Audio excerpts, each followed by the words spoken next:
Sunrise academy 99 YouTube চ্যানেলের পক্ষ থেকে সমস্ত একাদশ শ্রেণীর ছাত্রছাত্রীদের স্বাগত জানানো হচ্ছে। তোমরা যারা একাদশ শ্রেণীর বাংলা বিষয়ের দ্বিতীয় সেমিস্টারে যারা পরীক্ষা দেবে সেই সমস্ত ছাত্রছাত্রীদের উদ্দেশ্যে আমরা বলছি, আমরা আগের ভিডিওতে বলেছিলাম যে আমরা তোমাদের যে বিভিন্ন বাংলা বিষয়ের টপিকগুলো রয়েছে সেই টপিকগুলো থেকে অল্প সংখ্যক কিছু নির্বাচিত প্রশ্ন, বড় প্রশ্ন যেগুলো প্রত্যেকটা প্রশ্নের মান 5, সেই প্রশ্নগুলো আমরা আমাদের এই ইউটিউব চ্যানেলের মাধ্যমে তোমাদের জন্য দিয়ে দেবো। অলরেডি আমরা আগের ভিডিওতে তোমাদের যে কবিতা অংশ রয়েছে সেই কবিতা অংশ থেকে নির্বাচিত প্রশ্নগুলো আমরা দিয়ে দিয়েছি। আজকে এই ভিডিওতে আমরা তোমাদের যে দুটো ছোট গল্প পাঠ্য রয়েছে, একটা রবীন্দ্রনাথ ঠাকুরের লেখা ছুটি এবং আর একটা প্রেমেন্দ্র মিত্রের লেখা তেলেনাপোতা আবিষ্কার নামক যে গল্প, সেই গল্প থেকে আমরা তোমাদের নির্বাচিত কিছু প্রশ্ন তুলে ধরেছি। যেই প্রশ্নগুলো তোমাদের আসন্ন যে পরীক্ষা রয়েছে ফেব্রুয়ারি মাসের 12 তারিখ থেকে তোমাদের পরীক্ষা শুরু হবে, সেই পরীক্ষার জন্য তোমাদের এই প্রশ্নগুলো খুবই উপকারে আসবে। তোমরা জানো তোমাদের রেফারেন্স বইগুলোতে প্রশ্ন সংখ্যা অনেক দেয়া আছে এবং আমাদের এই চ্যানেলের থেকে আমরা যেটুকু তোমাদের জন্য চিন্তাভাবনা করেছি তাতে করে আমাদের অভিমত, তোমরা এই গল্প এবং কবিতা যেগুলো রয়েছে সেগুলোর বিষয়বস্তুগুলোকে খুব ভালো করে পড়ে নিয়ে যদি অল্প সংখ্যক কিছু নির্বাচিত প্রশ্ন মুখস্থ করো তাহলে আশা করি তোমাদের আর পরীক্ষায় কোনো সমস্যা হবে না। কারণ তোমাদের যে গল্পগুলো রয়েছে সেই গল্পগুলো খুব সহজ সরল ভাষায় এবং খুব সহজ সরল বিষয়বস্তু নিয়ে গল্পগুলো লেখা হয়েছে। এই গল্পগুলোর মধ্যে কোনো জটিল বিষয়বস্তু নেই, তাই তোমাদের আশা করি কোনো অসুবিধা হওয়ার কথা নয়। এবার আমরা তোমাদের যে তেলেনাপোতা আবিষ্কার নামক যে গল্প রয়েছে সেই গল্প থেকে যে নির্বাচিত প্রশ্নগুলো রয়েছে সেই নির্বাচিত প্রশ্নগুলো আমি একটু বলে দিচ্ছি। এগুলো অবশ্যই তোমরা খাতায় লিখে নেবে এবং তোমাদের বিভিন্ন যে রেফারেন্স বই রয়েছে সেখান থেকে তোমরা মুখস্থ করে নিতে পারো কিংবা গল্প থেকে পড়েও তৈরি করে নিতে পারো। তার আগে তোমাদের একটা কথা বলে রাখা প্রয়োজন, তোমরা জানো তোমাদের যে পরীক্ষা রয়েছে 40 নম্বরে, সেখানে বিভিন্ন টপিক থেকে 5 নম্বর করে প্রশ্ন রয়েছে। তোমাদের কবিতা অংশ থেকেও 5 নম্বরের প্রশ্ন থাকবে এবং তোমাদের যে গল্প অংশ রয়েছে সেই গল্প অংশ থেকেও কিন্তু 5 নম্বরের প্রশ্ন থাকবে। মানে দুটো গল্প থেকে একটা করে প্রশ্ন আসবে আর যে কোনো একটা প্রশ্নের উত্তর তোমাদের লিখতে হবে, মোট 5 নম্বরের উত্তর লিখতে হবে। সুতরাং আর দেরি না করে এই অল্প সংখ্যক কিছু নির্বাচিত প্রশ্নগুলো একটু ভালো করে পড়ে নিলে আমার মনে হয় তোমাদের আসন্ন যে পরীক্ষা রয়েছে সেই পরীক্ষার জন্য খুবই সুবিধা হবে।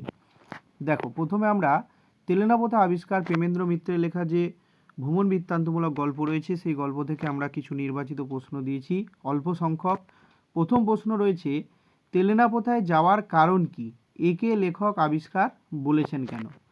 দ্বিতীয় প্রশ্ন, আপনার আসল উদ্দেশ্য আপনি নিশ্চয়ই বিস্মিত হবেন না, আপনার আসল উদ্দেশ্যটি কি, সেই উদ্দেশ্য সাধনের জন্য উদ্দিষ্ট ব্যক্তি কি করলেন?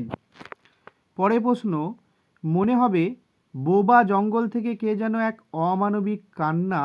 অমানসিক কান্না নিংড়ে বার করছে, কার লেখা কোন রচনার অংশ, প্রসঙ্গ উল্লেখ করে উদ্ধৃতাংশটির তাৎপর্য আলোচনা করো।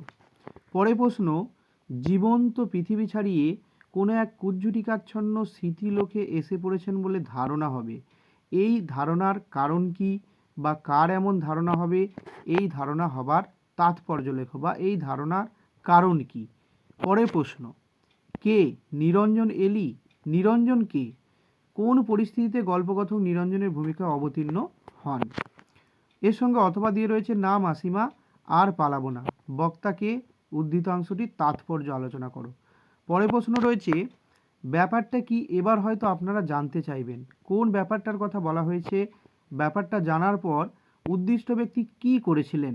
পরের প্রশ্ন, মনে হবে তেলেনাপোতা বলে সত্যি কোথাও কিছু নেই, কার মনে হবে, এমন মনে হবার কারণ কি? খুবই গুরুত্বপূর্ণ প্রশ্ন, কারণ এই প্রশ্নটা বিগত বছরের তোমরা জানো যে পুরনো সিলেবাস ছিল সেই সিলেবাসে পাঠ্য ছিল এবং এই প্রশ্নটা বারে বারে এসেছে, তাই এই প্রশ্নটা তোমরা একটু ভালো করে দেখে নিও। পরের প্রশ্ন, রবীন্দ্রনাথ ঠাকুরের ছুটি গল্প থেকে। দেখো, ছুটি গল্প থেকে আমরা অল্প সংখ্যক কিছু নির্বাচিত প্রশ্ন দিয়েছি, সেই প্রশ্নগুলো তোমরা একটু দেখে নাও। প্রথম প্রশ্ন, রবীন্দ্রনাথ ঠাকুরের ছুটি গল্প অবলম্বনে ফটিক চরিত্রটি আলোচনা করো।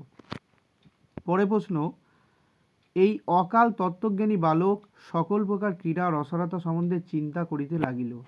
এখানে কাকে অকাল তত্ত্বজ্ঞানী বলা হয়েছে? প্রসঙ্গ উল্লেখ করে উদ্ধৃতাংশটির তাৎপর্য আলোচনা করো। পরে প্রশ্ন, পৃথিবীতে এমন বালাই আর নেই। কাকে বালাই বলা হয়েছে? মন্তব্যটির তাৎপর্য আলোচনা করো। পরে প্রশ্ন, মামির স্নেহহীন চক্ষে সে যেন একটা দুরাগ্রহের মতো প্রতিভ্রাত হইতেছে। এইটি ফটিকের সবচেয়ে বাজিত। ফটিককে তার এমন মনে হবার কারণ লেখো। এর সঙ্গে অথবা দিয়ে ছুটি গল্পে মামার বাড়িতে গিয়ে ফটিকের যে দুরবস্থা হয়েছিল তা নিজের ভাষায় লেখো। পরে প্রশ্ন, তখন তাহার চিত্ত অধীর হইয়া উঠিত।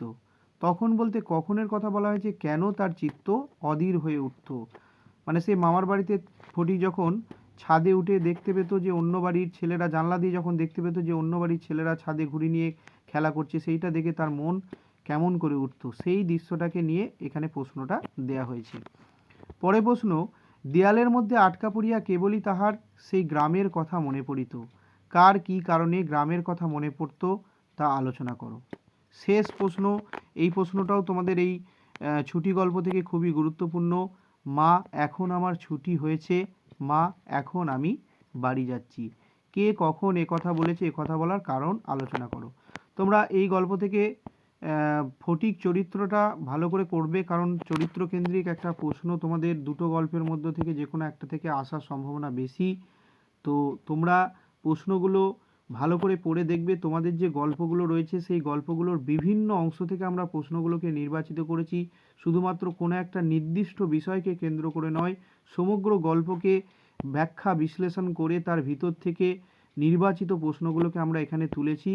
এই প্রশ্নগুলোকে মুখস্থ করে নিলে আশা করছি তোমাদের আর ফাইনাল পরীক্ষার জন্য কোনো চিন্তা থাকবে না।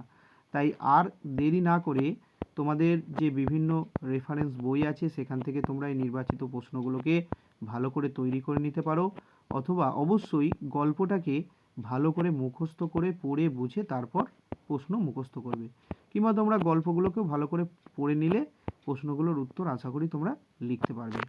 ধন্যবাদ। পরের ভিডিওতে আমরা তোমাদের যে নাটক রয়েছে, সেই আগুন নামক বিজন ভট্টাচার্যের একটা বিখ্যাত নাটক রয়েছে, সেই নাটক থেকে আমরা নির্বাচিত প্রশ্নগুলো আমরা দিয়ে দেব। আশা করছি ভিডিওটা তোমাদের খুব উপকারে আসবে। আর তোমাদের কাছে একটা রিকোয়েস্ট রইল, যদি ভিডিওটা তোমাদের ভালো লাগে তাহলে চ্যানেলটাকে অবশ্যই সাবস্ক্রাইব করে দিও। ধন্যবাদ।